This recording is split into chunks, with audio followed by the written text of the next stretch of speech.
We all know that the United States will continue to support the Israeli government even if they uh, murder every single Palestinian in Gaza.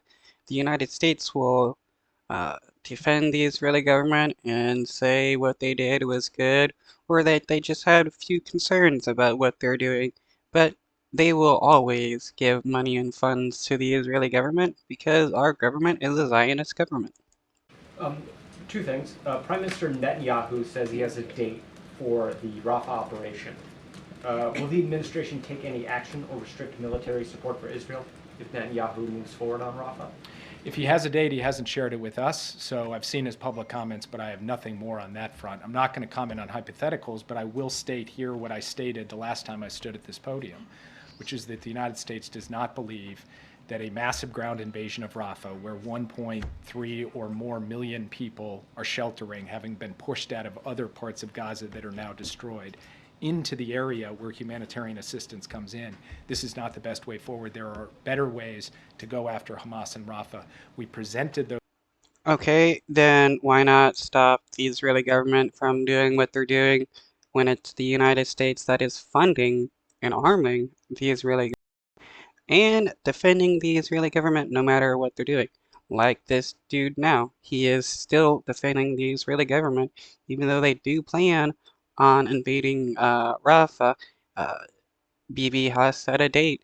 The United States knows when it's going to happen, and the United States is still just going to fund them. Those ways to our Israeli counterparts in a session we held last week. There have been ongoing technical talks between our teams since then, and I anticipate we'll have another opportunity at senior levels to engage them in Rafah, and that conversation will stay ongoing. And then we will make determinations about how we proceed based on how those conversations unfold. Yeah. To follow up on that, Jake, if the U.S. is not even being looped in on the date for when this military operation is set to take place, why do you think the U.S. has any influence in those upcoming meetings to change Israel's strategy? First of all, Yeah, they don't have any influence over the Israeli government. That's just the delusions that the United States has about Israel. Thing Israel cares about the United States is the fact that the United States is giving them unlimited money and weapons. That's all the Israeli government cares about. when you talk about looped in, the prime minister makes public statements. He also talks to us in private about aspects of operations, about their thinking with respect to Rafah in some considerable detail. I sat in a situation room not long ago in a secure video conference that went on for hours going into specifics on this. So I can't speak to every public comment he makes. What I can tell you is that we have open channels of communication with the Israelis on these issues. They understand our position, and we have been very clear about our deep and abiding concerns about a Rafah operation and our belief that there are better ways to deal with the strategic threat Hamas poses than some of the ideas that have been put forward, and our further belief that any kind of plan to protect civilians in a serious way in Rafah. I wonder what Biden administration feels about the Israeli government stealing land from the West Bank. They were against Putin stealing land from Ukraine, but when it comes to the Israeli government stealing land, they don't say anything whatsoever. Uh, that's something we have yet to see be presented to us, and so our concerns continue. And now we will have to wait and see what happens, and the United States will respond accordingly. Yeah. Yep, they'll respond by giving the Israeli government more money and weapons.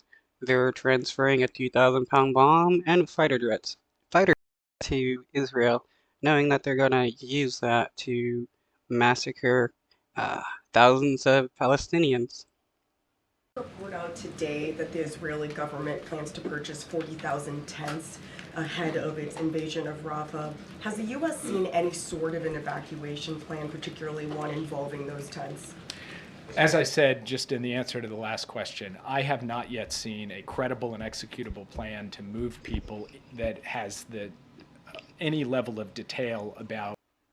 It's wild how people pretend that like Democrats are better than Republicans when the Biden administration has done nothing but lie about the genocide in Gaza and not even like try to stop it. All they do is fund it. Like how are Democrats better when they also support genocide? About how you not only house, feed, and provide medicine for those innocent civilians, but also how you deal with things like sanitation, water, and other basic services. We have not seen that Do you yet. think Yeah. 40,000 Well, how do you provide food and aid and stuff and shelter to innocent people? Well, first off, destroy the hospitals, their houses, and stuff like that, and they will have, food and water and shelter. But, the United States doesn't care that the Israeli government has destroyed basically every single inch of Gaza. tons would be sufficient? Would more be needed?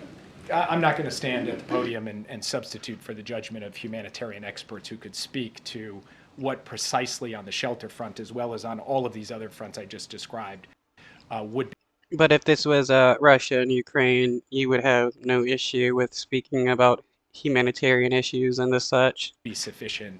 So I just can't